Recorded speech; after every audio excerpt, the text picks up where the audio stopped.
our own children. Thanks so much for all you do. I know homelessness is much on your mind, and Rochester is so fortunate to have all of you as a caring neighbor. And I'll turn it over to Beth Royalty from Calvary Episcopal Church for the opening prayer. Thanks, Diane, and welcome all of you, and thank you all who've worked so hard on this forum tonight. Let us pray. Holy and ever-present God, you have been clear throughout all the ages with your creation that we are commanded by you to love our neighbors.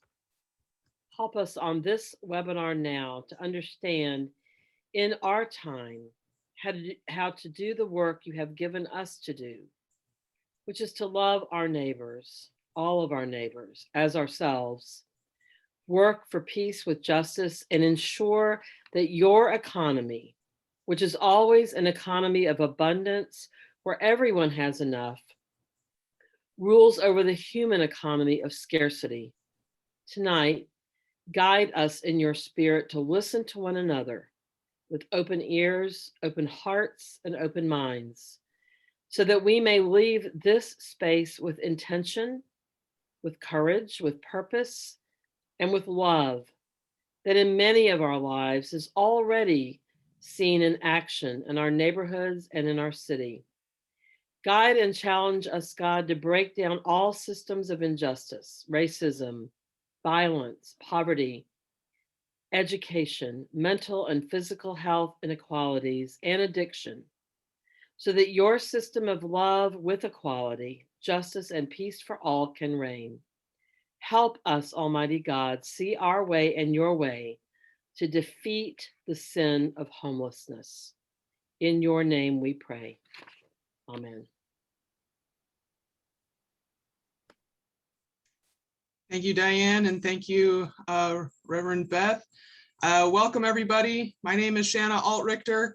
I'm going to be your MC for the evening. I am a member of the faculty at the University of Minnesota Rochester, and I want to say thank you to UMR for giving us the Zoom capabilities to host this many people this evening.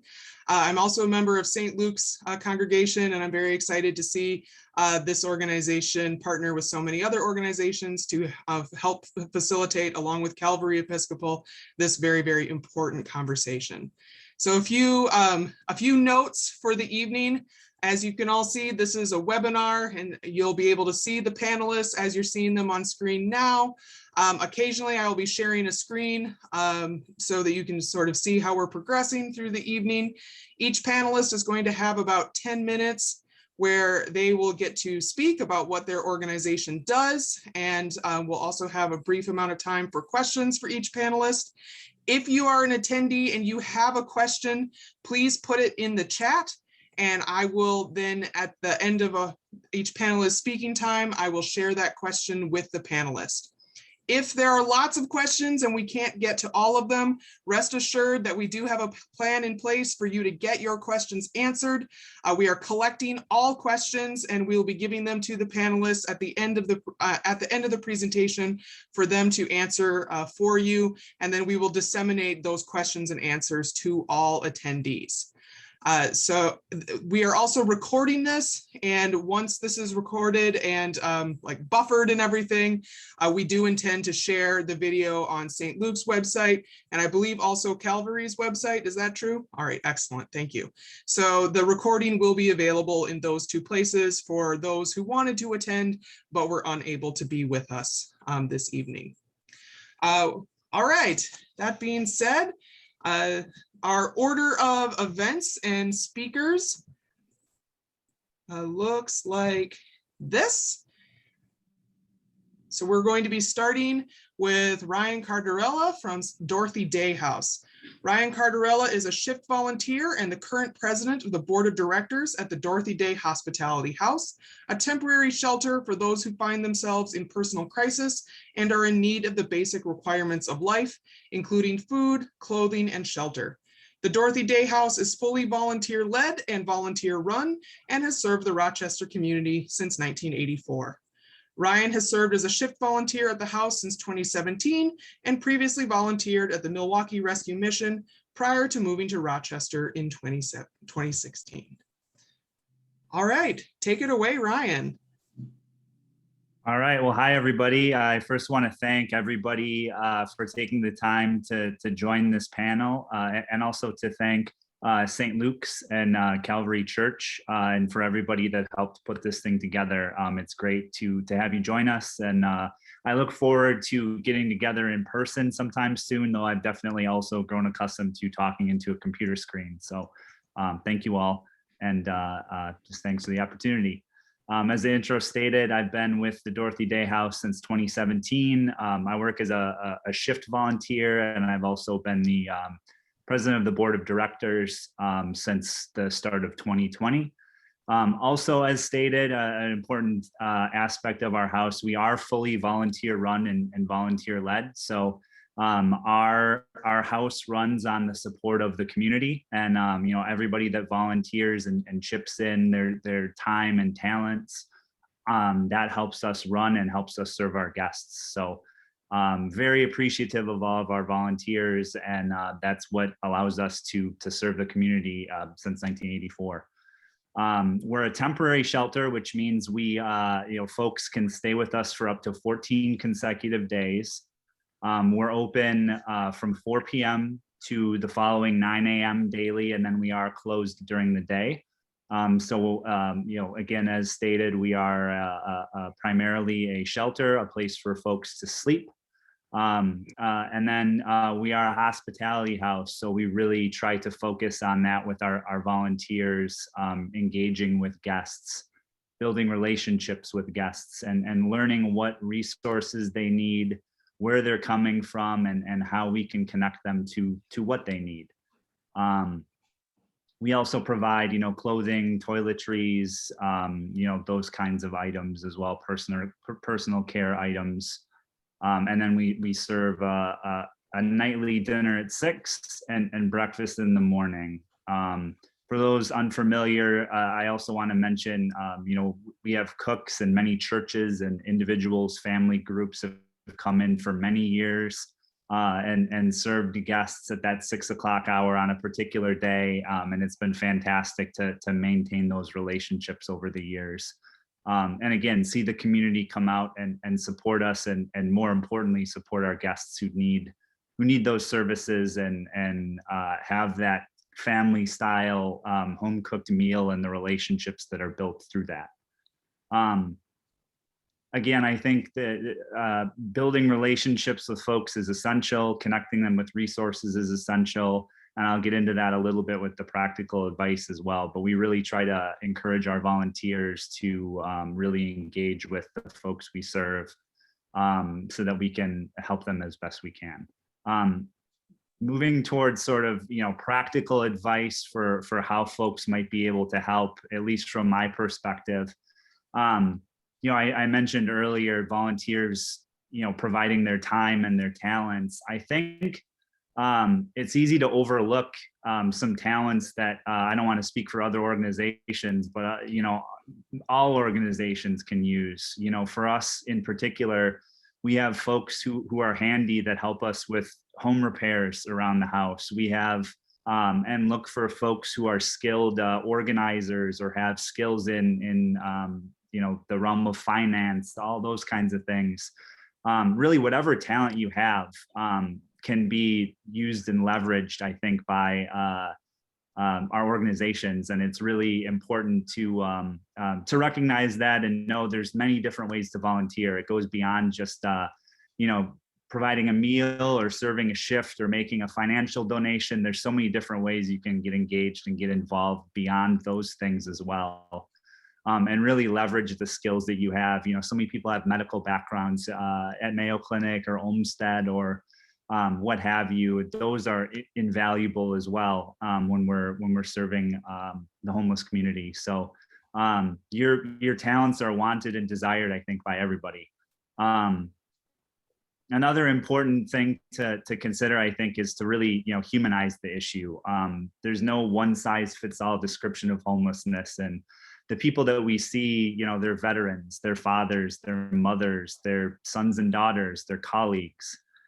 These folks have kids, they have jobs, they have cars and cell phones. I mean, there is no one situation or scenario that describes the people that we see. And I think sometimes it's easy to forget that. We're all sort of one unfortunate event or decision away from potentially facing homelessness, one medical issue, one unexpected job loss. And, we've seen that, especially during COVID and the economic impact that that's had, where many people were furloughed, many people were, lost their jobs or had to transition jobs or face all kinds of challenges. And at the Dorothy Day House, we've seen a lot of people that we've never seen before. And it's been very different, I think, from mid-2020 since that time, since COVID really, impacted our communities, and we're seeing that. I spoke with a guest during a recent shift. He's a veteran. He was talking about his daughter who's just about to graduate from high school. He's connected with his family, and he just kind of hit a rough patch financially, and is currently homeless and is, engaging to find shelter. But he's not the kind of person that you would identify with as being homeless. It's somebody that you would have a conversation with at a coffee shop or on the bus on the way to work. If we were all going to work regularly like we used to, that sort of thing. So I think it's just an important thing to remember. It's somewhat obvious, but these folks are in our community and they're just like us.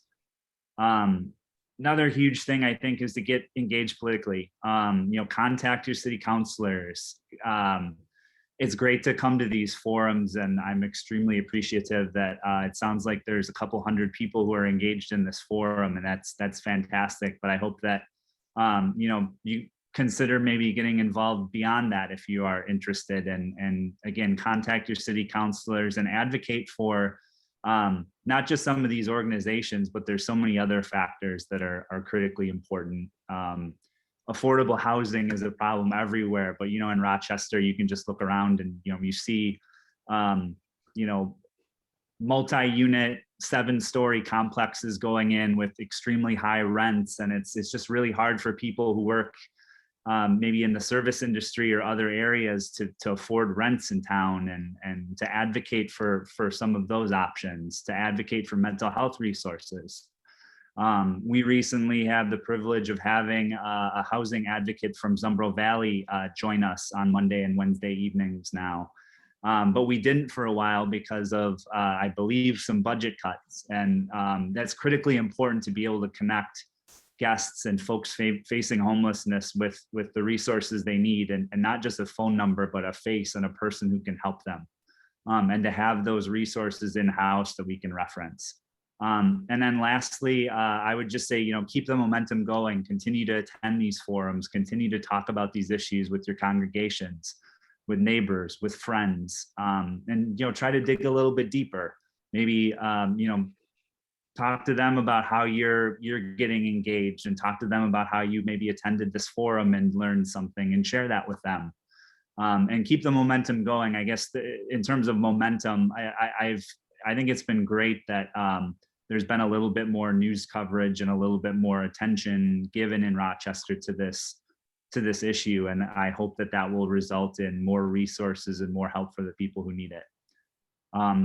Thanks again for this opportunity, for your engagement on the issue. And if you want to learn more about Dorothy Day House, our website's dorothydayrocchestermn.org, or you can just email us at ddhouse@gmail.com. So thank you, and I want to leave a few minutes for questions as well.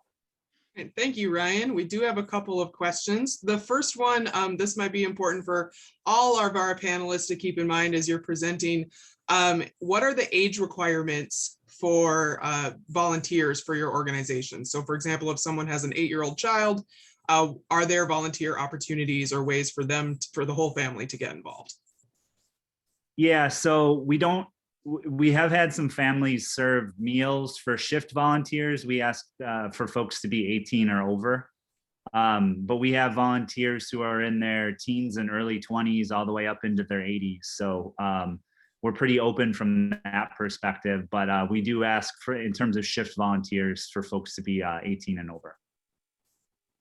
Okay, excellent. And then if anybody if any of our panelists maybe have an estimate about how many people are unhoused in Rochester, or you maybe specific to your organization, how many unique unhoused people have you served maybe in the past few months? Yeah, we don't have any specific numbers. You know, we had it pre-COVID. So I'd have to, I don't have that number offhand, unfortunately. You know, we did have, our numbers have changed quite a bit because we needed to adapt a bit to COVID and our capacity. The amount of people we were able to serve has changed and shifted a bit, you know, through COVID, so.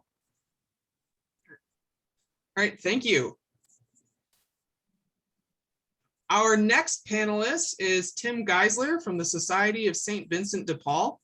The Society of St. Vincent de Paul is a Catholic lay organization whose members strive to grow in holiness and to build a more just world through personal relationships with and service to people in need.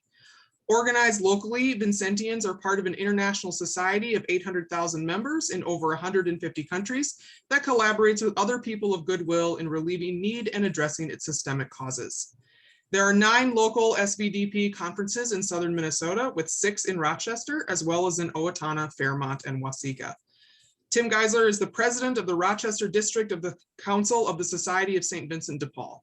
He has been a resident of Rochester since 1984 and retired after a 29-year career at Mayo Clinic. Tim has been active in a variety of community volunteer organizations and is a member of Resurrection Catholic Church. He has been a member of St. Vincent de Paul since 2010.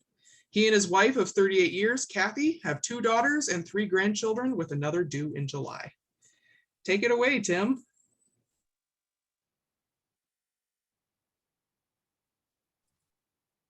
All right, first thing I got to learn is how to unmute a little earlier. But I really wrote a very good introduction. So Shanna, thank you very much for reading it so well. I am a member of the Rochester Catholic Church at Resurrection, and I've been a member of St. Vincent de Paul since we came to Winona Diocese in 2010. So we were one of the original conferences in the state. When Bishop Quinn came to the Diocese of Winona in 2008, he had been serving as the national spiritual advisor for the Society of St. Vincent de Paul. And the first thing he asked when he got here was, where are my Vincentians? And he was sad to find out that there weren't any Vincentians or Vincentian conferences in the diocese. So he challenged us in Rochester to start a conference. And so we are parish-based. We start off at a parish with conferences. It could be one parish, it could be multiple parishes. And as Shanna said, there's 9 conferences in our diocese right now. My role as the district council president is to be a resource for those 9 conferences. So we work together, and yet each parish has their own way of doing things, but we do subscribe to an international rule. With any organization, we have to have some structure so that when somebody says they're working with St. Vincent de Paul, we can be assured that they are doing things in a way that makes sense. So what I'd like to do tonight is just talk about some of the lessons that I've learned in working with the poor and the homeless. This seminar is specifically about homelessness, but I think you can say a lot of what we do applies as equally well to those who are poor or in need.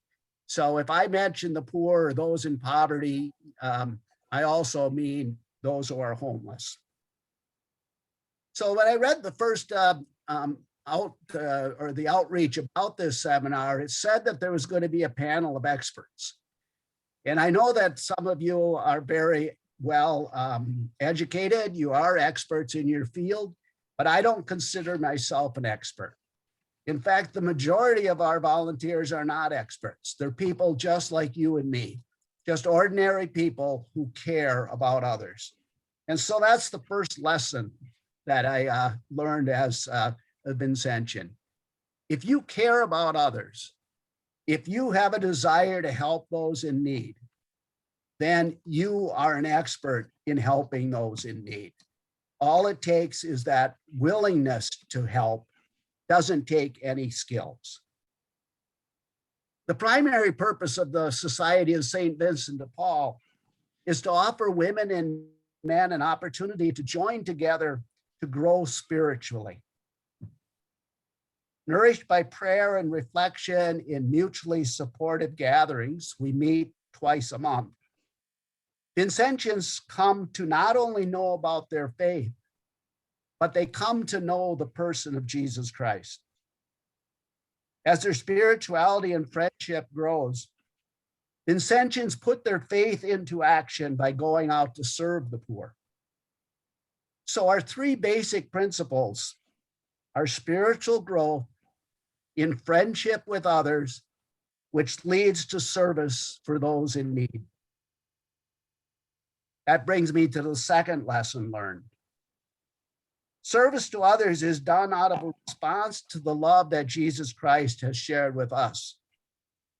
Vincentians see the face of Christ in those we serve, and we act in a way that will enable our friends in need to see Christ in us.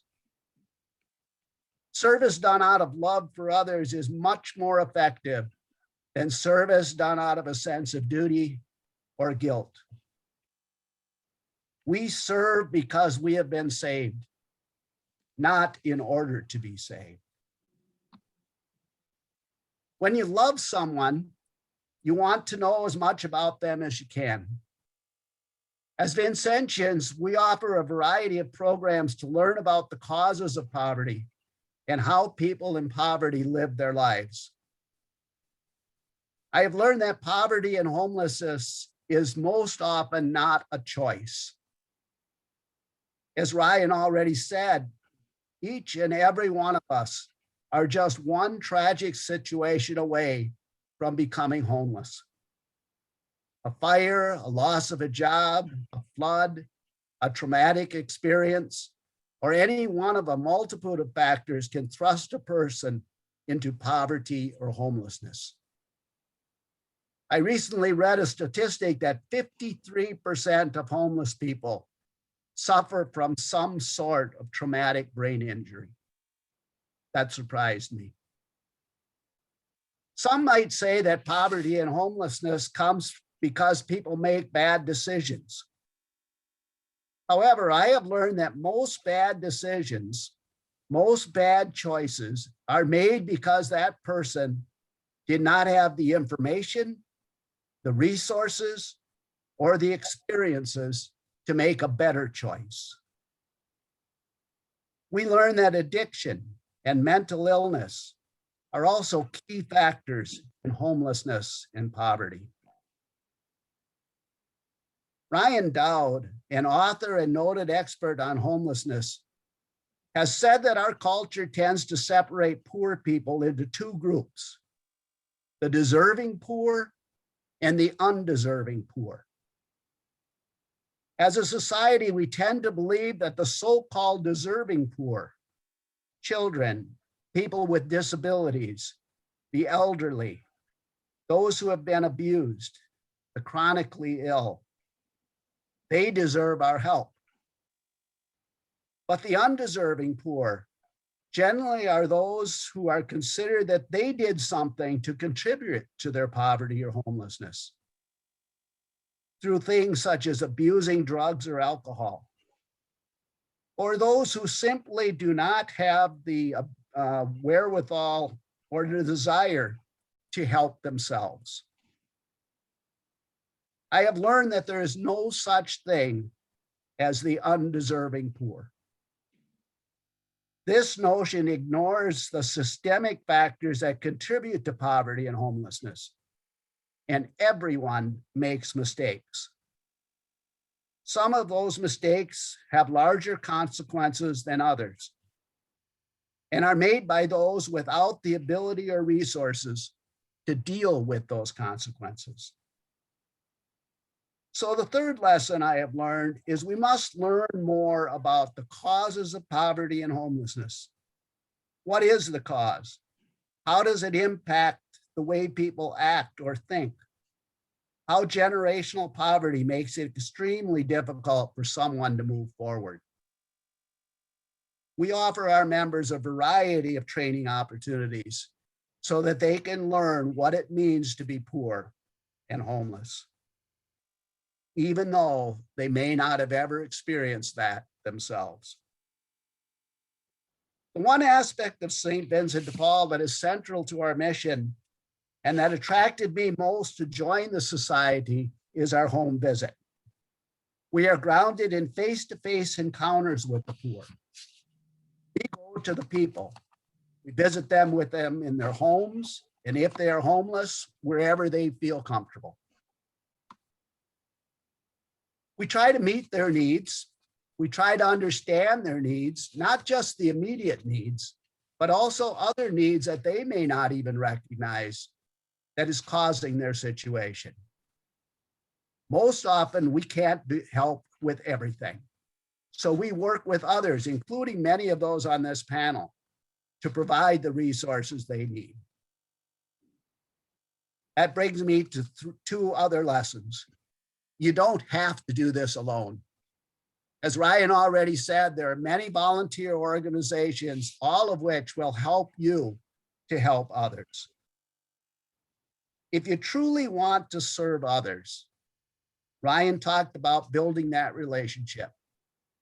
Take the time to get to know the stories of those in need. Everyone has a story. Too often, the poor and homeless feel they are invisible, ignored, or judged without any basis other than the way they live or how they look. When you encounter someone in need, acknowledge them. Ask how you can help. Listen to their story. Let them know you care about them as individuals who deserve to be loved. Use the knowledge that you gain to help understand their situation. As the old adage says, people do not care what you know until they know you care. Thank you for letting me share these thoughts. I'm sure the rest of the panelists will come up with a lot more ideas. We do have a website. You can Google us, St. Vincent de Paul, Rochester, Minnesota. Thank you, and I'll turn it back to you, Shannon. Thank you so much, Tim. So we have a couple of questions that have been specific to your organization, and then we've gotten a number of general questions. I want to reiterate for all attendees that the more general questions I am collecting for the Q&A session at the end of the panelist discussion, and then also, as I said before, we'll be disseminating out answers as we have them to all registered attendees. So if your question doesn't get answered live, we will try to answer it that way. But a question specific to St. Vincent de Paul that we have is, are there specific services that your organization has, or what specific services does St. Vincent de Paul offer? Our rule says that charity has no bounds and no form of charity is foreign to our society. So the majority of the work that we do is provide financial assistance. And that typically is with rent, utilities, transportation, household goods, those kind of things. But then we do have members who go out and help people with moving, repairs. We had car repairs. We help find people houses, those kind of things. So whatever our people, our friends in need come to us with, we try to help. And again, we may not be able to do it ourselves, but we can either connect them with resources that can help them, or we can help them help themselves. We have a very special question for you from Ryan, aged 8. He would like to know how many people that you have helped. Oh, well, we have 197 volunteers. And in our last fiscal year, let me see, we made 2,403 home visits. Of course, this was pre-COVID. Now most of our visits virtually, but we helped 4,139 people.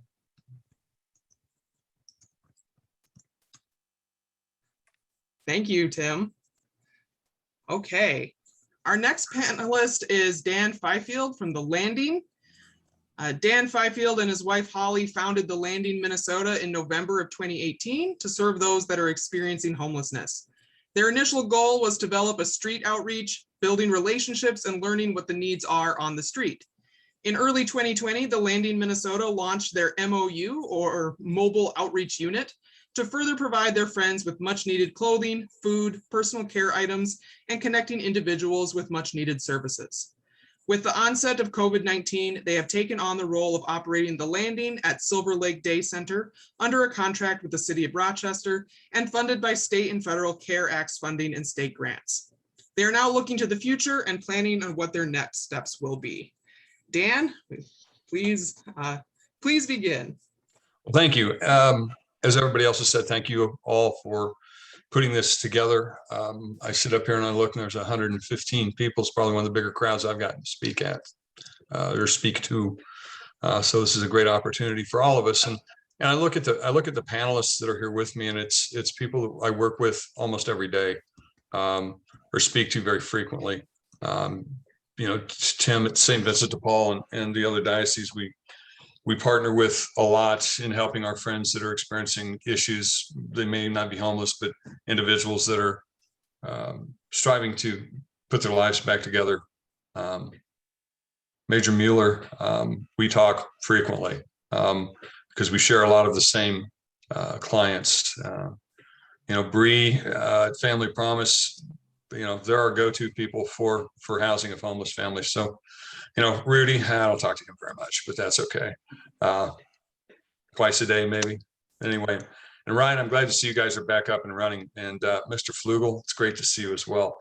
The Landing MN started in November of 2018 as a outreach ministry for those folks that are experiencing homelessness.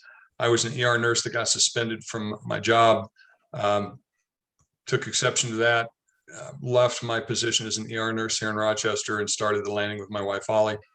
Early on, we were on the streets working out of the back of a Ford Edge, providing clothing, food items, things like that. And the one thing that we found early on is that there's a ton of services in Rochester, but the problem is that these folks don't know how to get connected or are struggling to get connected to them.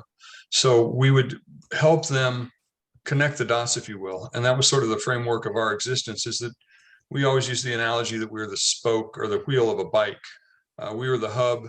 The spokes were those folks that are experiencing homelessness, and the outside rim were the services that provide services, the organizations provide services for those folks. They just have a hard time getting in touch with them. They don't have cell phones, they don't have computer access. We help get them pointed in those directions. That was the early phases of what we were doing. We started to look for a building because we knew that the day center concept was one that we wanted to plant here in town. Found a building that we really thought would work, tried to raise the money to buy it, but God didn't think that that was the right thing to do at the time. The building sold to another entity, and we were really quite unhappy about that. But I had the vision of a mobile outreach unit. That's where Mo came into existence. It's a 14-foot box truck that we've outfitted with shelving, a work center, things of that nature, so that we can go to the streets, be out in the parks, serve those individuals that are in remote locations that needed to have that opportunity. It worked out great. 3 weeks after we had it on the street, COVID-19 hit. So God had his plan. He didn't want us to buy that building, because if we did, we would have been sitting there with an empty shell of a building, not being able to service anybody. So that moved us to staying on the street during COVID-19 and helping with the day center that the city established at Mayo Civic Center. We helped the librarians there. We were out on the streets all the time with clothing, food, sleeping bags, tents if they needed them. There are a lot of individuals that are service resistant, if you will, that for one reason or another, PTSD, anxiety disorders, things of that nature, it's very difficult for them to stay in shelter settings. So we made sure that they were at least staying dry and warm during the pandemic. In the summer of last year, Mayo Civic Center's site was being shut down. Warming Center was going back to the 4th Street location, to Rudy's location. Day center activities were going over to Salvation Army building. They were gracious to open their building up. For that, we took over that part of the activity from 3:30 in the afternoon until 7 at night, after the Salvation Army had shut down for the day, and ran it in the evenings and weekends. We did that through the end of October, and then we opened up the Silver Lake Station location, the landing at Silver Lake Station. And we're still operating that to this day. We have a number of different opportunities there for our friends that are experiencing homelessness. They can take showers there. They can do laundry there. We have what we call the gist. It's the get your stuff together room. We have 42 individual lockers where they can store their personal belongings and keep them safe. One of the bigger problems if you're homeless and you have everything in your backpack, if you fall asleep and you're not paying attention and you can't control the environment around you, a lot of individuals end up with their items stolen. And things such as birth certificates, social security cards, IDs, things of that nature. And that goes into a whole lot of other problems that I'll get to in a minute, but we've got the opportunity for them to lock their items up to keep them secure. We provide them with clothing, personal care items, food. We have access, or they have access to meals, 3 meals a day. Salvation Army, again, has been very gracious working with us for meals at lunchtime that we go up and bring down. And then we cater in meals right now from one of the local restaurants for dinner. Lunch is just dry cereal if they don't eat it with Rudy before they leave the warming center.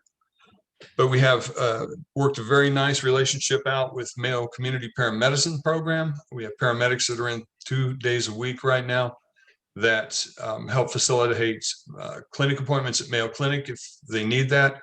But they also do wellness checks, check blood pressure, check blood sugars, wound care, things of that nature, which has been very beneficial for our population. And we've been able to at least help to head off some other major medical problems that some of our clients have had or could have by getting them in to see doctors and medications and get medications and things like that. We also, through CARE Act funds, through Southeast Minnesota Legal Aid, we're able to secure a legal aid kiosk where our individuals can come in, clients can come in and do court appearances. They can print off documents that they need for any court appearances they would need. We're able to let them get access to job applications online and things of that nature. So we're helping facilitate those steps for them as well. Winona State University School of Nursing also has been in the last semester in from January through the end of April with their nursing students, which has been a big help. They're in every Tuesday. So there's a lot of opportunities there for them to seek help that they wouldn't find easily on the streets. So a couple of things that I think that are important for everybody to think about when you encounter somebody that's experiencing homelessness is that the majority of the time they aren't treated very well. They're shunned, they're looked down upon. And it's just about building relationships, and people ask us how we minister to this population. And it's real simple. We just love them.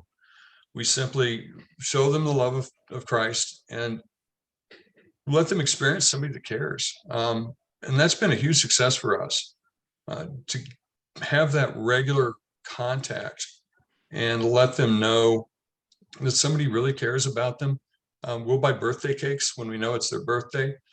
We had a young man that's going to Colorado for sober living at our sober living house tomorrow. They bought a going away cake and had a going away party for him today. They played bingo down there. So there's a lot of things that we do just to try and make it more of a human situation for them. So a couple of other things, a number of homeless people that we've run across. I'll just give you some statistics from what we've seen since the 1st of February. We've had over 380 unique individuals come through the landings doors since February 1st. Some of those aren't homeless, but they are on the cusp of being homeless. But even if you were to figure 180 of those people were truly homeless in Rochester, that's about 50%. That's a pretty substantial number. I know Trent will probably address that a little bit further down the road. The other question that came up were volunteers, young volunteers. We do let families come in. Volunteers under the age of 18 have to be accompanied by a parent or guardian. But we encourage that. It's important for our young people to see what can happen. You know, if you have the unfortunate experience of becoming homeless. So I think those things are very important. Now we'll leave it at that and ask questions. Thank you, Dan. It looks like Tim actually has a question for you. Tim, did you mean to put your hand up? Oh, okay. No pressure then, Tim.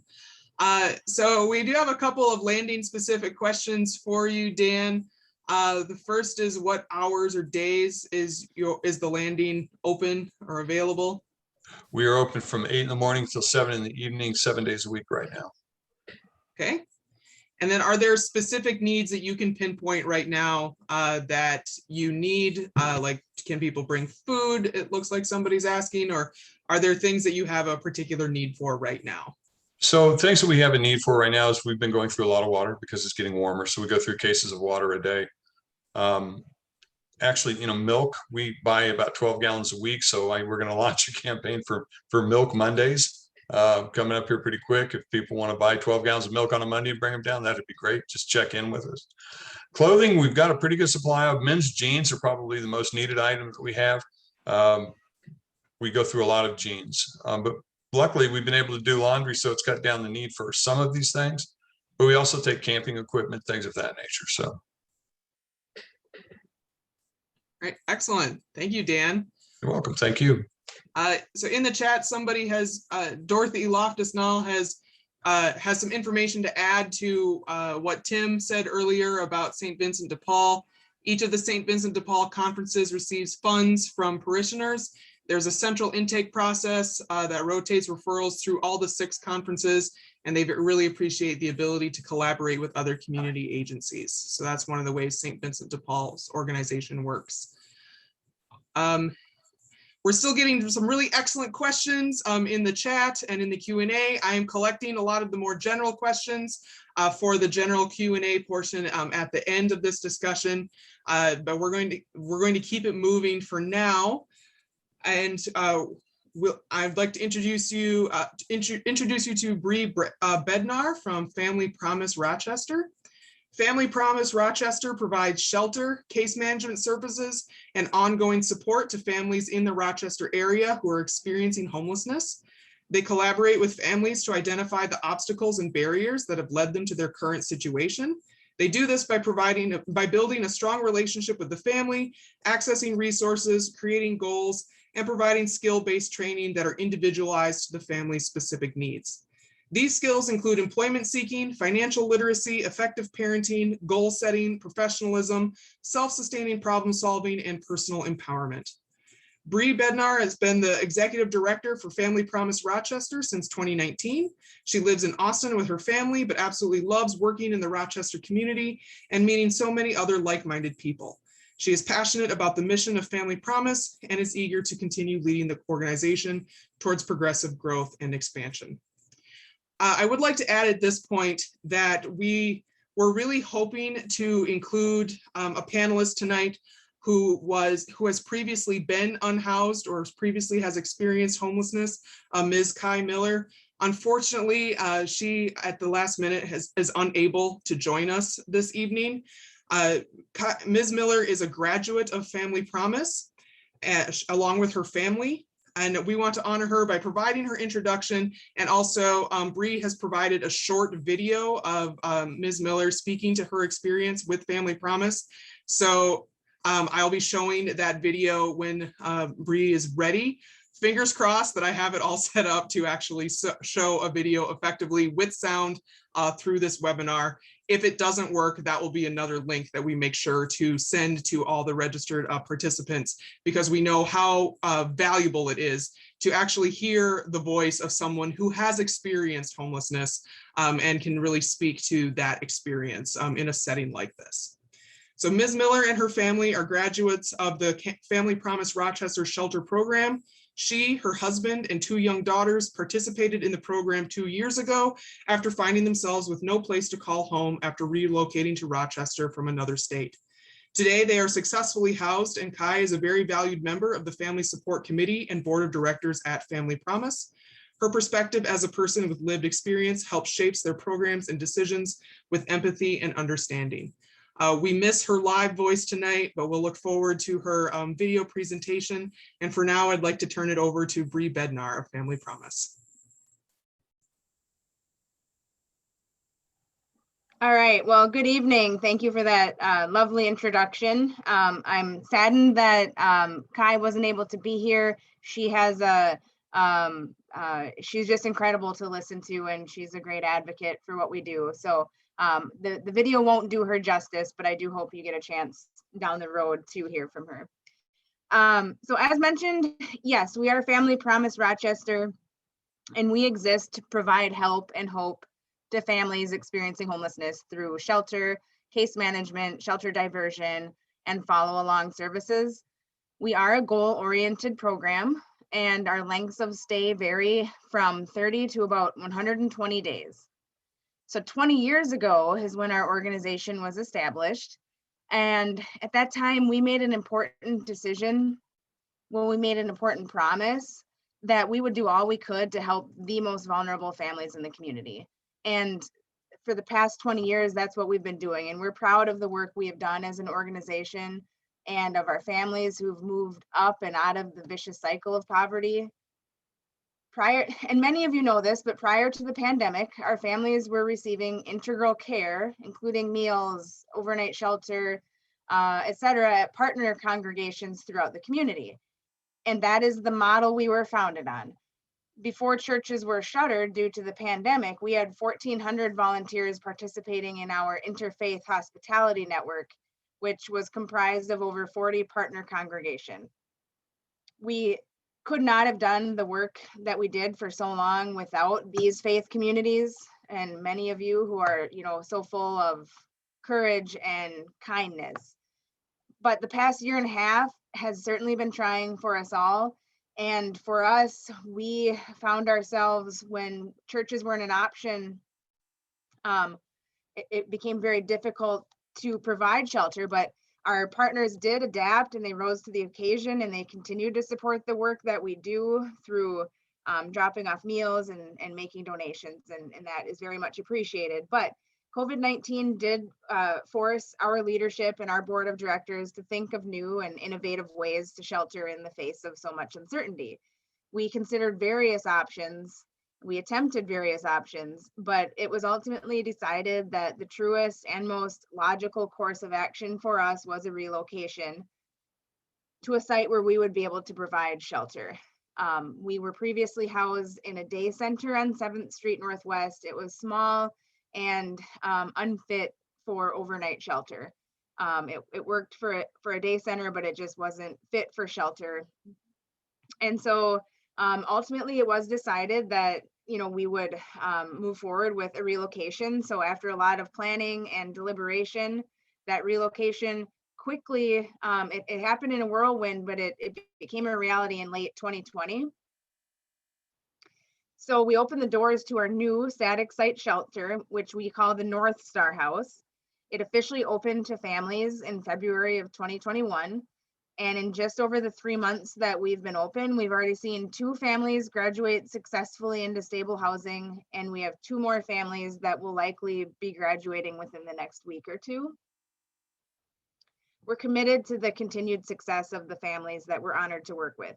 We believe that in the face of uncertainty and major programmatic and organizational changes, that the community will continue to support our mission and the families and children that we serve. We've been limping by since February with very little volunteer involvement. We have there's 2 of us, 2 full-time staff, and that's it, and very little volunteer involvement, understandably so. But in that time, we've recognized that having volunteers on site is a core component of our program, and we are, for the most part, missing that piece right now. And we just can't wait to welcome volunteers back from all walks of life into the Family Promise network of people who want the best for the disadvantaged among us. So a few ways that people can help our organization. We were asked to provide, up to maybe 5 things, and we put our heads together, and these we see as probably top volunteer needs. We have a bazillion ways volunteers can give, but these are right up there. One is, and this one is totally contactless and safe, but we need meals delivered to the North Star House. So we have volunteers delivering meals at 6 p.m., leaving them. We have a cooler on the front porch, and then the families get the meals and share those meals inside. Now that volunteers and many people are getting vaccinated, we would love to encourage volunteers to share meals with the families, family style. It's a great time to bond with our families. Also, we are keeping a food pantry at the shelter for our families to use throughout the day. So just help stock that pantry with needed items. Both of those, the meal delivery and the food pantry sign up, we do have sign up geniuses created for those, so that we don't get, for like the stock of food pantry, so we don't get, I don't know, 20 bags of flour, we might just need one, and somebody can sign up for that. So if you're interested, I'll give the website at the end here, and all that information can be found there. Another way is joining one of our lively and very active committees. Our committee work has started back up again recently, and currently we're all meeting virtually. And I mean, these committees are moving and shaking, and some great, some really amazing things are happening for our organization, and a lot of it is stemming from these great committees. So we have 9 committees.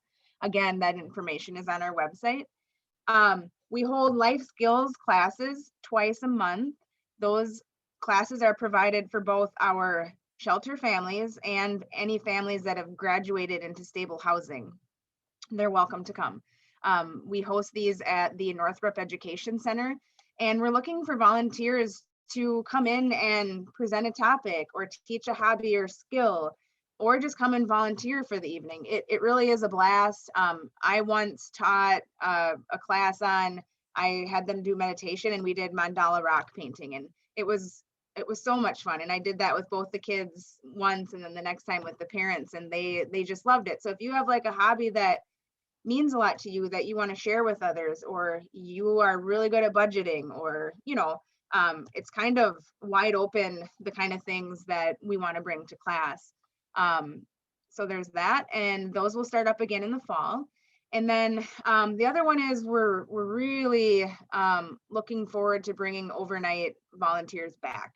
We did have 2 temporary overnight staff from when we opened up until recently, but it is impossible to fill that position. We had it posted for about 3 weeks with 0 applicants. So we've regrouped. We're actually hiring a volunteer coordinator.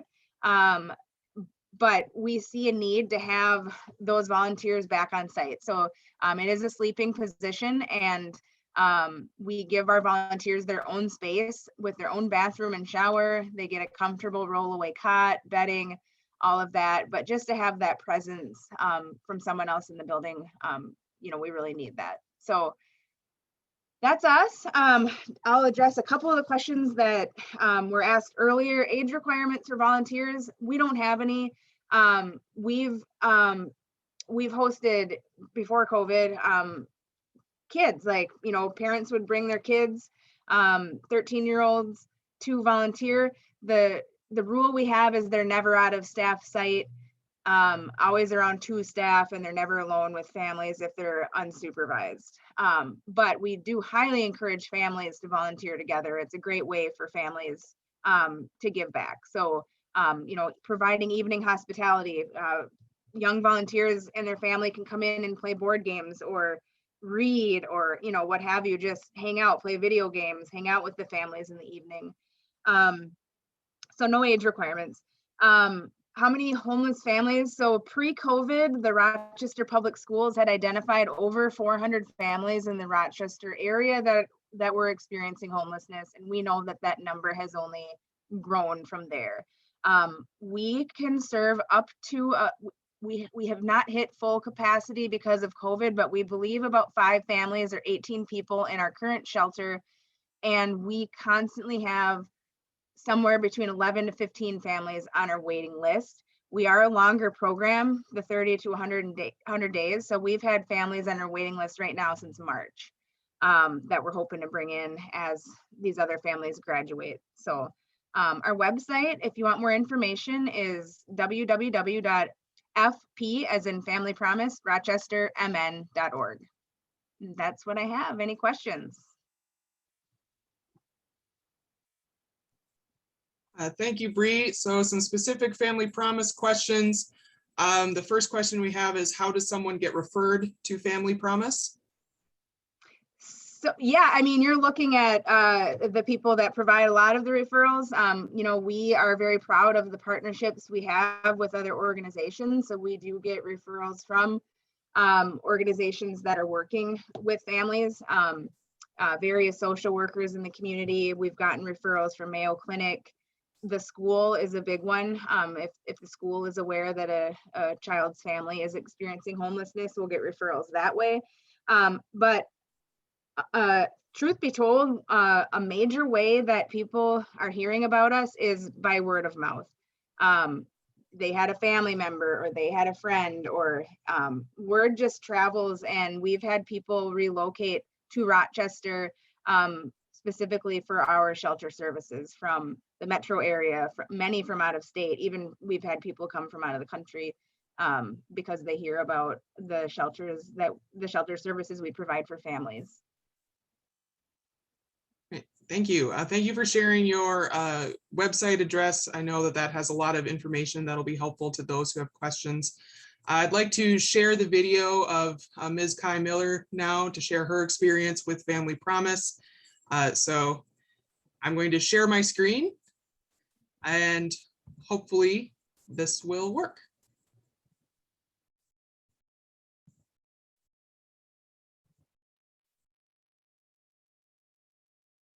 To coming into Family Promise and moving to Minnesota, my family, we were homeless for about 2-3 years, where we lived in a hotel, and it was a struggle doing it all by ourselves.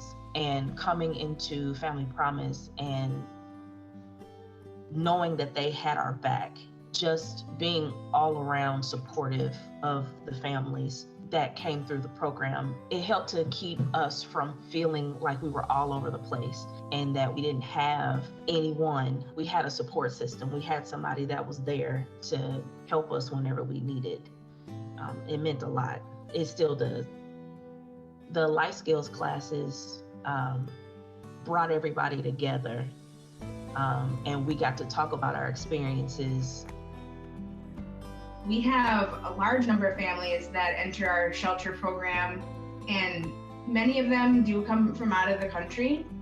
But each family that enters meets with our staff. These stories help us better understand their needs, where they're coming from, how to structure their individualized plans, and ultimately help them integrate into a new community. And this has led us to understand how they feel about our services that they receive from our staff and our volunteers, helps us understand what their expectations and needs are. For example, we recently created a meal exchange program that is culturally relevant, and it provides us the opportunity for cultural exchange between our program participants and our volunteers who are providing meals. Hopefully that all had sound and you weren't just watching a silent video for 1.5 minutes. Excellent. It seems like the process worked. So thank you to Bree from Family Promise for answering questions and also providing that video of Kai Miller for her to be able to share her experience. The next panelist that we are going to be hearing from is Trent Fluegel of the Housing Stability Team of Olmsted County. Trent has worked and volunteered in the areas of housing since 1993, when the LINK program for teens experiencing homelessness was launched, and he was the first staff member. Later, he served as executive director of Habitat for Humanity while serving 9 years on the board of First Homes. Trent also served as executive director at Family Promise Rochester and has worked as a housing advocate with ARC and as the site director for both the Francis and Silver Creek Corner Permanent Supportive Housing programs. Trent has served as board chair and president of First Homes, Recovery is Happening, and several civic organizations. His current role is housing resource coordinator with Olmsted County's Housing Stability Team. and he's most interested in developing a whole community approach to housing instability. Take it away, Trent.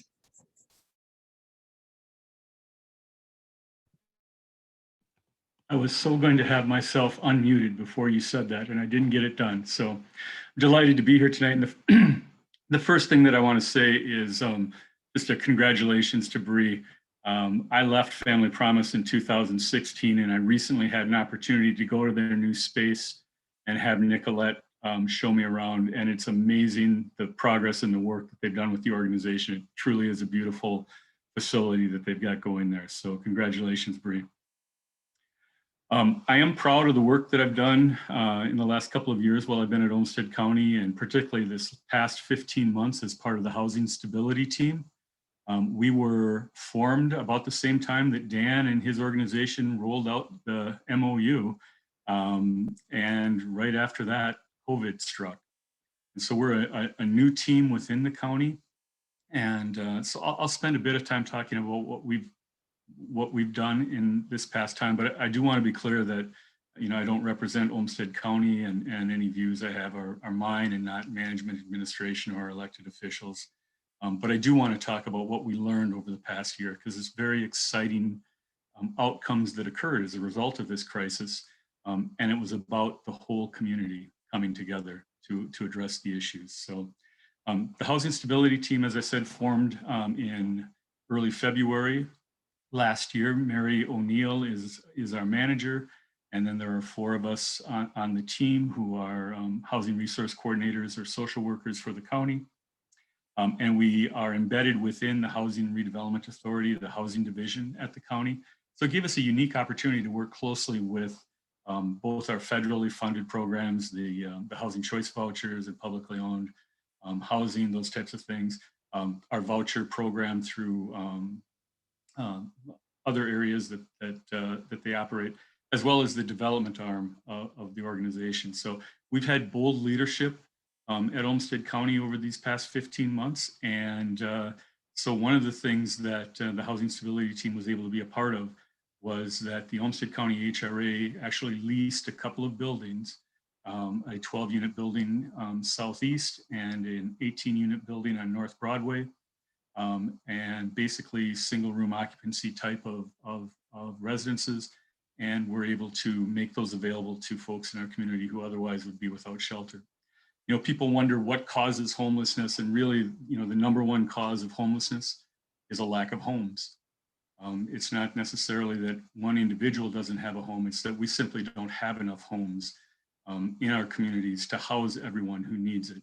And of course, as shortages occur, the folks at the bottom are the first to be squeezed out of that. So a lack of affordable housing and artificially low wages really are some of the key causes of homelessness.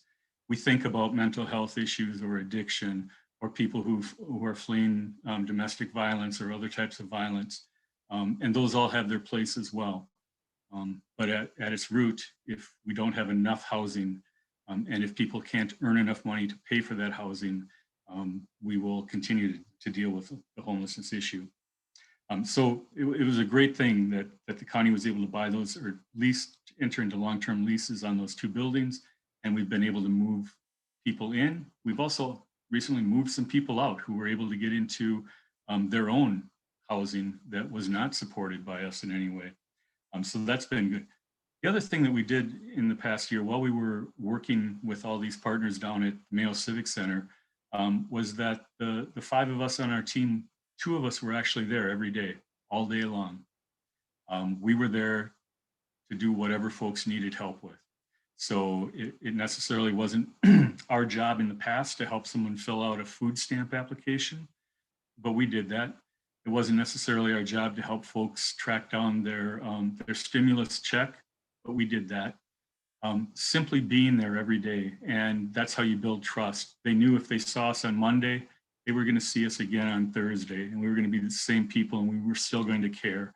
And we didn't just kind of rally around when we had some motivation to help someone else. We just made it part of our day every day to be amongst folks who we could maybe serve.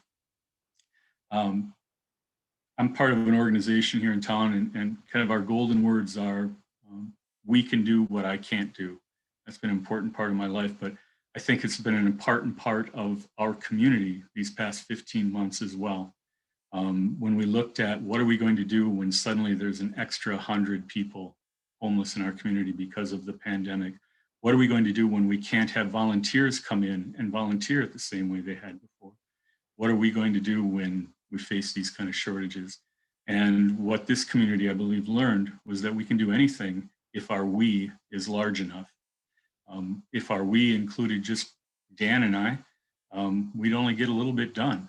But if our we can include Ryan and Rudy and Bree and the police department and the parks department, public health, the carpenters union, whoever it might be, the larger we make our we, the greater the problems that we can overcome. And I really think that's been a major learning that we've had over this past year.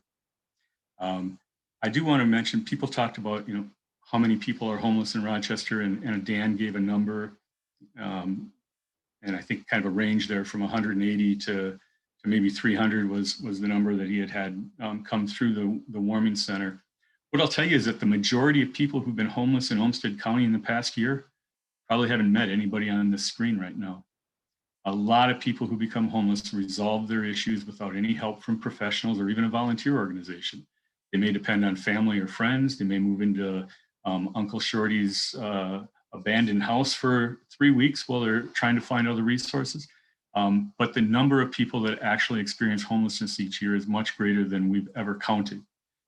And we know that occurs. So the folks that we do end up counting, the folks we count when we do our 3-day counts and when we do the January point in time count, and the folks that most of us see each day are probably the folks who tend to be longer term homeless. They're not able to get back on their feet as quickly. They don't have the same resiliency that someone else might have.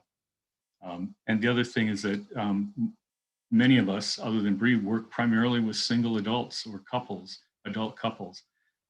But more than half of the people that are homeless each year in our state and in our community are children and families, but they're the invisible homeless. We've got a great organization, Rochester Public Schools, and their staff, Melissa Brandt, and she has a couple of other folks that are doing great work with those families.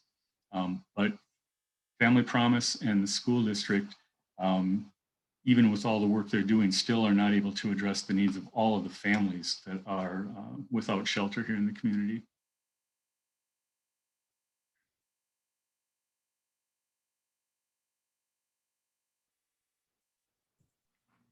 All right, thank you, Trent. So a few questions have come in.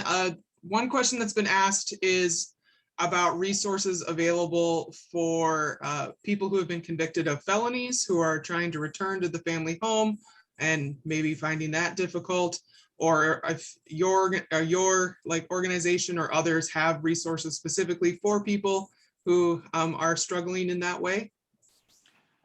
So there are two legal aid associations in Rochester, right? SMERLS and Olmsted County Legal Aid, who can both help with trying to get those felony convictions expunged. But one of the things I've learned over the years is that, particularly with families that end up homeless, where there are two parents in the household, one of the reasons they often become homeless is that that father may have a felony conviction in his past, and so is not able to be on a lease. But because that's his family and he wants to be a part of their life, he's going to live there. But without being on the lease, that's grounds for termination and eviction. So sometimes we find families that end up with an eviction on their record simply because dad was trying to be a family and help to raise his kids, and that violated the terms of the lease. So as a society, at some point we have to recognize that one, we have to house and employ folks even if they have a criminal background, and two, we have to address the fact that the majority of the families that I dealt with who were in that situation while I was at Family Promise, the males in the family were African American and had behaved exactly the same way I behaved when I was 18 to 22 years old, but I did not have a felony background because I just disparate impact of our policing issues. So it's still a barrier for many folks But there are services that can help to try to get those records expunged.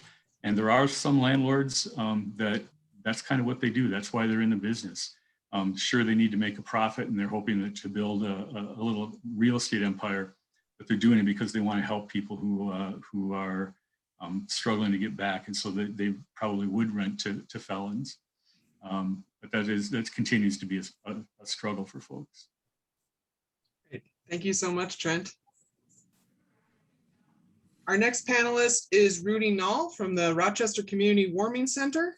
Rudy Nall is the Rochester Community Warming Center coordinator. The Rochester Community Warming Center provides emergency shelter for Rochester area adults 18 and older experiencing homelessness. Each individual served at the RCWC has a safe and warm place to sleep, access to a shower, laundry facilities, healthy snacks and beverages, fellowship, and referrals for additional help and assistance. The RCWC is a low barrier shelter that serves its guests in a non-judgmental manner that affirms their human dignity. Take it away, Rudy. Hello, everyone. Again, just to reiterate what everyone else on the panel has said, just thank you for this opportunity to just share a little bit about my passion for what I do and just the organization that I am blessed to be a part of. It's great to see all these faces, and like Dan said, I see a lot of these faces and we meet a lot. And so I am just really fortunate to be a part of this community of people that just really want to help those that are struggling with homelessness. My path to where I'm at right now really began 3 or 4 years ago. I was fortunate enough to be introduced to an amazing organization that is represented here on the panel, and that's Family Promise. I didn't really, like a lot of people in Rochester, I didn't really realize that homelessness was such a big thing. And so I found out about Family Promise. I found out that my church was one of the host sites. So I quickly wanted to learn more, and I became a volunteer. And well, that turned into becoming the coordinator, which I just really love doing that, just helping families, families volunteer as a family together. I think that's really important. My time spent at Family Promise is really where I really grew that passion to want to help those that are struggling. For the longest time, I just, for me with kids, it's hard for me to imagine kids sleeping in a car when they don't really have any choice in the matter. And that's why I just really became passionate about it, and very blessed to still be a part of Family Promise. I currently serve on the board of directors, and am excited for what they do. And the North Star House is amazing, and the work that Bree and Nicolette, the program director, do there is amazing. So I always felt passionate towards families. And then one day, I was invited to the training, the Ryan Dowd training that happened at the Civic Center back in October of 2019. Actually, Bree and I sat next to each other, and I literally, the 3 hours that I think that training went by so quickly. And every time Ryan Dowd said something, it just clicked to my brain. It was like an aha moment, a really truly understanding that, why some of the behaviors that the homeless folks will do. It just made me really want to do more, and really inspired me to make this my career. So I left banking and insurance for something that I just felt that was my calling in life. And so now I'm blessed to say that I've been with Catholic Charities for a year and a half. We've gone through a lot of changes. Our first season, we were scheduled to close March 31st, but then pandemic hit, and then we moved to the Civic Center. And just a lot of changes have happened since then. And now we're sitting in a warming center that's twice the size. We have the capacity to hold 42 people currently. When the pandemic is done and goes away, we will be able to house, I think it's 56. So I know that there's several people on the panel that have volunteered, have been here and seen it last season. So, you guys know how tight our space was our first season. So just to be a part of that growth and being able to help that many people has just been an amazing experience. So as Shanna said, we are a low barrier shelter. So that means we are going to have guests that may be under the influence, drugs, alcohol. Some may have mental health issues that are untreated or, that just they don't have a diagnosis of it. But as long as they're able just to be calm and, really just get along with everybody else, they're more than welcome to stay here. There's no limit as to how many times they use us. We're open from 8 p.m. to 8 a.m. We do a 2-hour intake period. With COVID, we've had to adjust that intake period a little bit in what we do. So, we allow 5 guests in at a time. We're making sure that they're social distancing and they wear a mask. We ask if they have a cold, cough, or fever. If any of our guests report that they have any symptoms, then we have an isolation room where we can keep them away from the other population of the guests until we can get them tested. Here at the Warming Center, I think Tim earlier with St. Vincent de Paul said that, we're just ordinary people that just care for others. And that's basically what we are. I have a team of 16 people that, really care about people that are experiencing homelessness. And, that's the one thing that we really try to have the team members do, is just really be there to be understanding. We don't judge. We don't tell them what they need to do.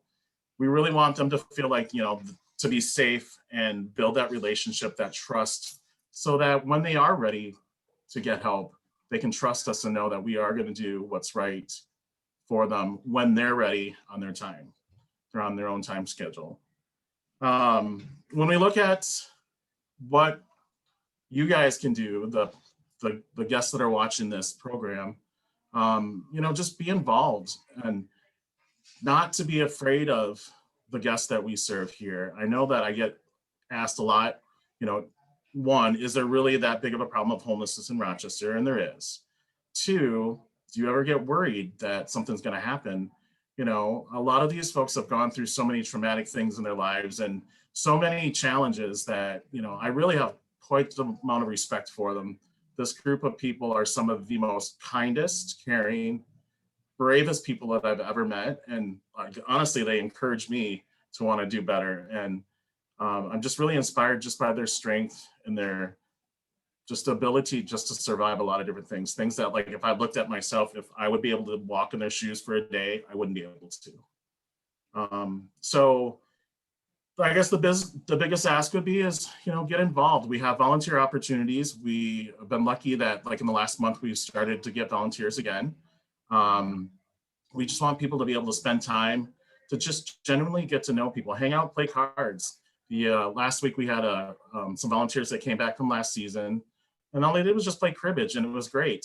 We have volunteers that came in last Friday, and I didn't realize that bingo was still such a big hit with people, but we had volunteers that came in, and we did a musical version of bingo, which was pretty amazing. And so now the guest every Friday is like, is it bingo? Is it bingo?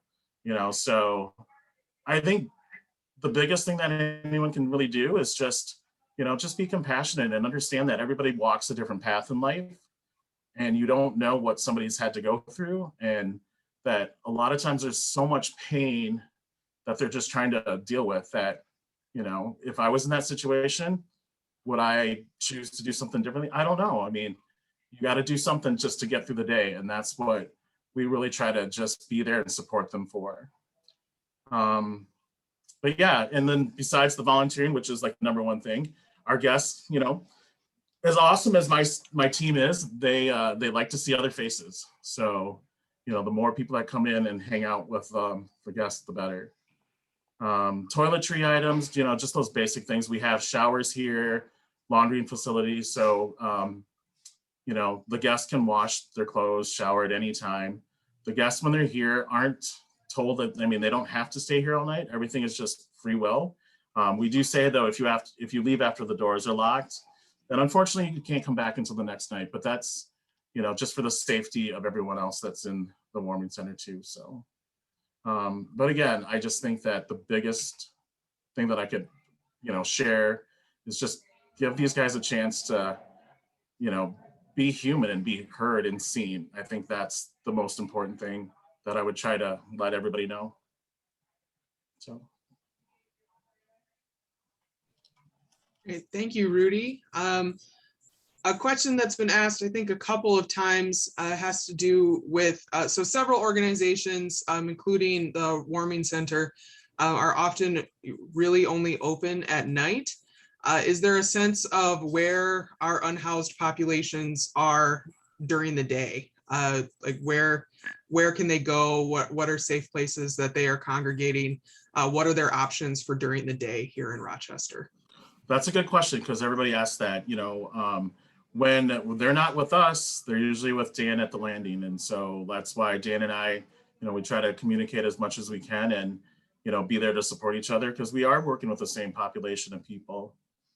So the landing, the Salvation Army, some of our guests work, so they just find places to go. They're really creative, and now that the weather is nicer, it's they can hang out and walk around, be at parks and such. So I think that's the other thing that I also want to share is we are fully funded through the rest of this year. So I know I read in the questions, the chat box, that somebody asked if we were still open. We are open, funded for the rest of this year, which is great news, because in the summertime, the heat and the humidity is just as dangerous to some folks as the wind chills and the negative below zero weather. So yeah. Great, excellent. Thank you, Rudy.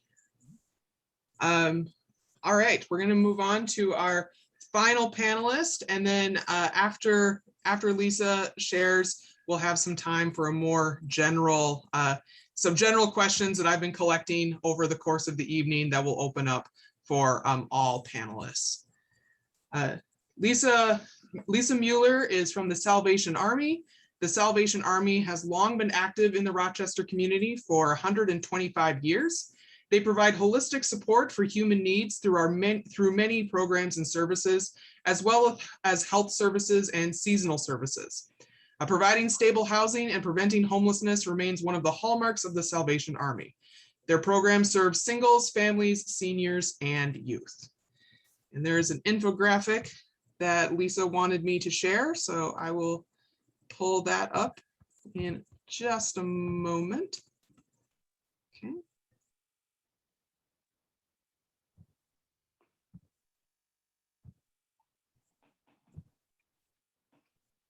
All right, take it away, Lisa. All right, I too want to thank everybody for being a part of this, and all of the other panelists too. It's been so insightful to hear what you do. In the context of homelessness, our primary role, as you can see, is actually preventing homelessness, or after getting people housed, keeping people housed. Some of the ways we do that are through our Access Home program, which is supportive housing for families. Access Home, we have one case manager, and she has a caseload of up to 12 families. She's got 10 families right now, and this is intense case management, financial support, working with the landlords, and coming alongside these families to maintain their housing for up to 2 years. For our single people experiencing homelessness, we have our Castleview permanent supportive housing, which again is case management, intensive case management, financial support, all of other kinds of these supports that come together to keep people housed. The last resort for any of these people would be losing their housing. So we come alongside landlords, and we come alongside the residents so they can remain housed. Other ways we help prevent homelessness is utility support, rent support, rent assistance. Many of our food service programs go so people don't have to choose between paying the rent and buying food. We have a food shelf. We provide a hot meal every day. We have a bread shelf open for free food all day long. And we help people with their transportation needs.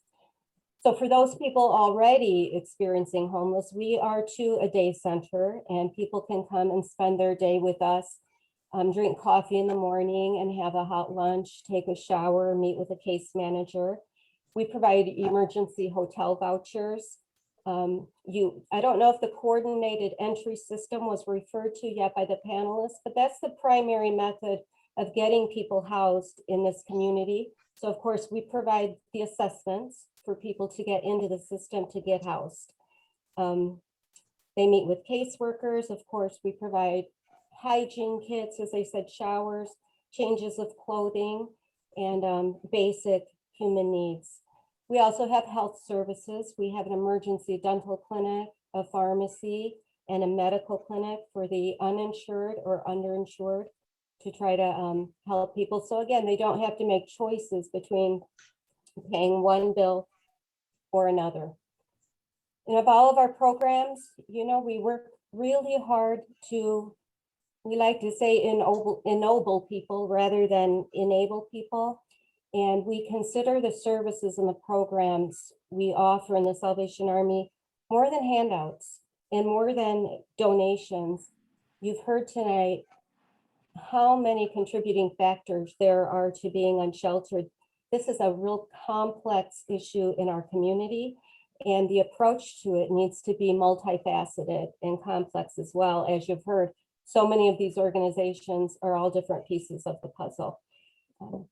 At the Salvation Army, we see dignity in everybody we serve, and we want people to see dignity in themselves as well. We have the same volunteer opportunities as many of my friends here on the panel.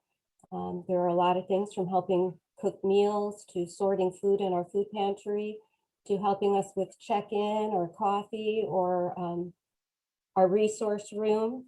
If people are looking to give things, we are always seeking good quality backpacks. Backpacks are very important to this population, and jeans and sweats and leggings. Our families that are being housed through our Access Home program could always use starting out gifts, welcome baskets, things like that. But again, we have the same opportunities. We work together, but our goal is to keep people housed and then help them get to the next level in their lives. That's all I have except for questions.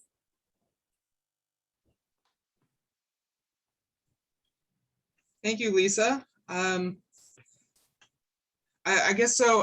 A question that has popped up for a couple of different organizations that actually have a specific faith background is for volunteers who are interested in joining those organizations, is there a specific faith requirement for volunteers? Do they have to affiliate? And if so, is there any necessary affiliation? I'll speak for St. Vincent DePaul. Anyone can join the society. We welcome anyone. We do have certain rules within our organization. As he said, we are part of a larger international group. So non-Catholics cannot serve as officers. Sometimes they're very glad that they can't, but we welcome anyone who, regardless of your faith community. In the Rochester Community Warming Center, we are under Catholic Charities, but you do not need to be Catholic or religious to be a volunteer. Thank Yeah, you. we're open to everybody as well. That would be the same with the landing. At Family Promise, we've historically, always partnered with various congregations, but we are not affiliated with any sort of religious organization ourselves, and anybody is welcome to volunteer with us. Thank you. So another question that I received was if any of your organizations work particularly closely with runaways or teens who are homeless, or which of your organizations might have the most resources for teenagers who are unhoused. We do have a Lutheran Social Services in Southern Minnesota operates the LINK program here in Olmsted County. And I know that, Salvation Army has youth that they deal with. As I said before, Melissa Brandt and her staff at the school district also work with a lot of young people as well. So there are at least 3 resources for teens in the community. Thank you. Another person was wondering if any of your organizations work with the Ability Building community or Possibilities in Rochester in any capacity.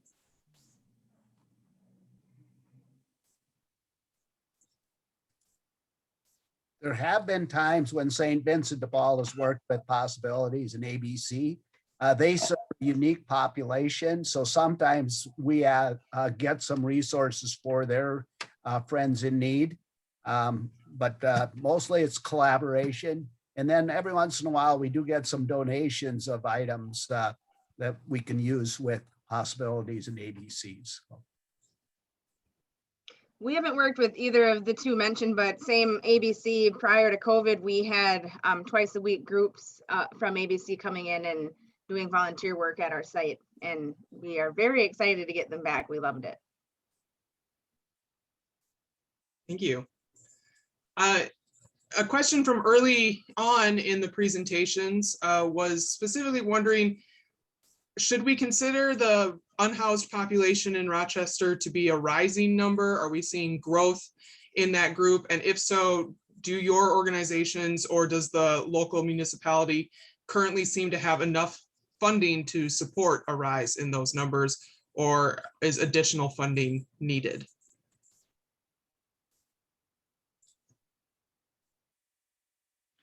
We are preparing right now to do our third 3-day survey. We did it in October of 2019 and 2020. All the organizations that are on the screen now, as well as Three Rivers and Family Service Rochester and a number of other organizations took part in that. And we went out for 3 days and tried to count everyone we could that was homeless and unsheltered. That also occurs every year in January on a national basis. The point in time count happens the same night every year. And so our goal now is to do another count in July, so that every 6 months we'll be doing a survey of those. But we recognize that we are not catching everyone in that survey.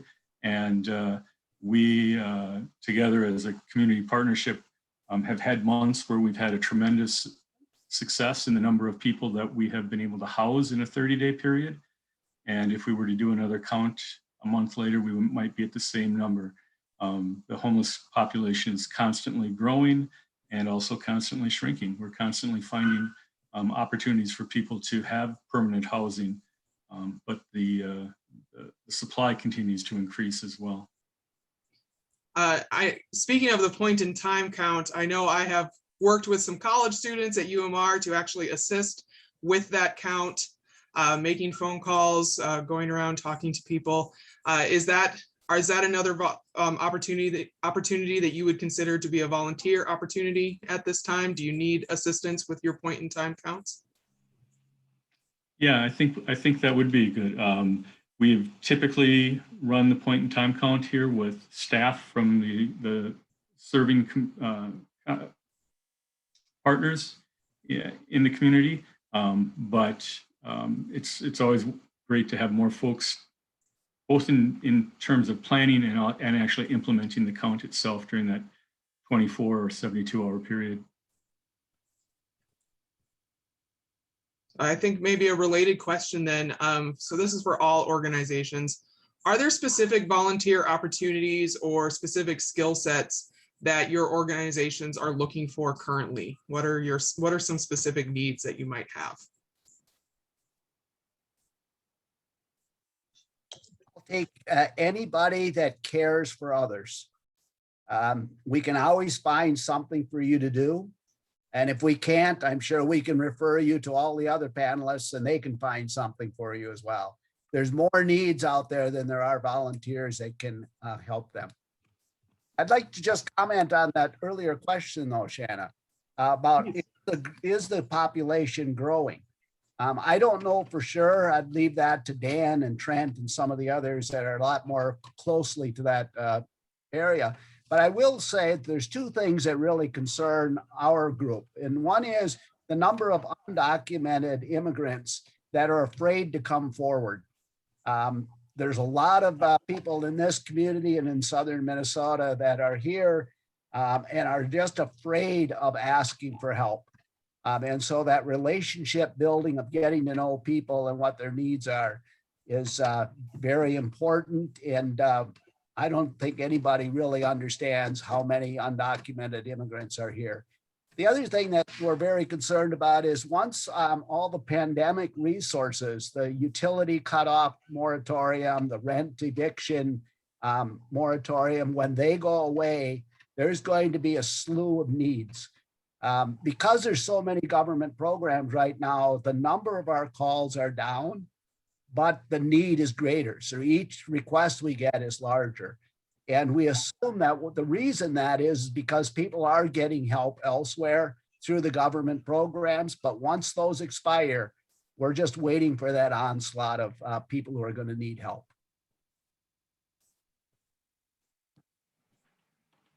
Thank you, Tim. We also have received a question about if there's like other places in town that have been considered for possible shelter locations. Specifically, the old Kmart has been brought up as a potential shelter. So are you aware of some places that your organizations are trying to create shelters in or extend leases for shelters? Or I guess what are some options that you're thinking about currently? I'll address that real quick. I know there was another question in there about the Silver Lake Fire Station where we have the day center right now and the continued existence of the landing there.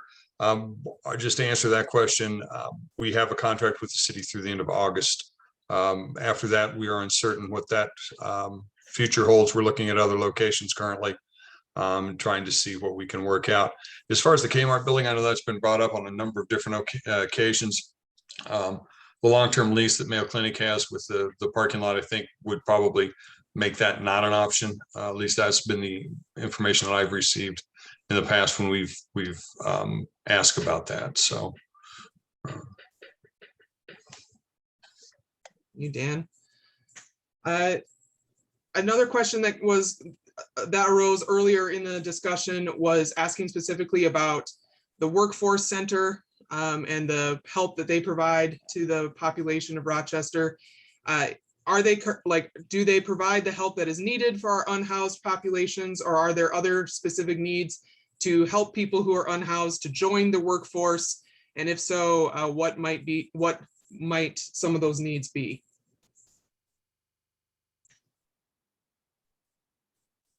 I can jump in. As I mentioned, we're a goal-oriented program. And so when families come to us, they're ready to set goals and go after them, essentially. And oftentimes one of them is attaining employment. And so our case manager works very closely with the families to help them build resumes, prepare for interviews. They do practice interview questions, things like that. She will make sure they can get to their interviews and then help them, coordinate a schedule that works for them. So, but we also do work with the workforce center as well.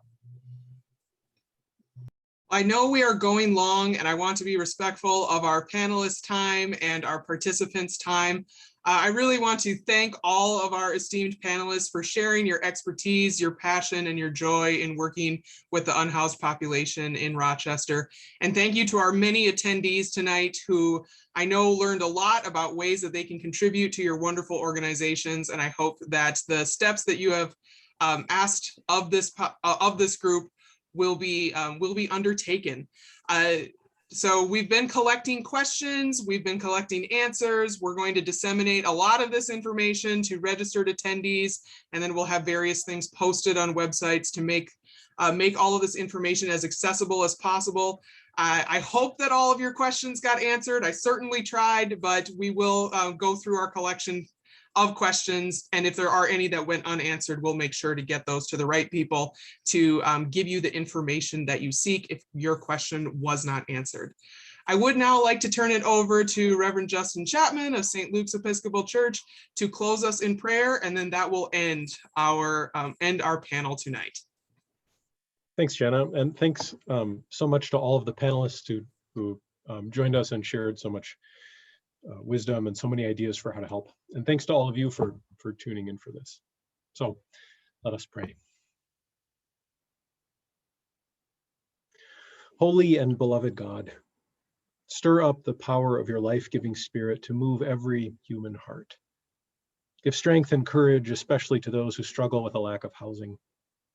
Inspire those of us who have come together this evening to push back against the scourge of homelessness and to stand in solidarity with all who suffer in our community. Lead us by your Spirit.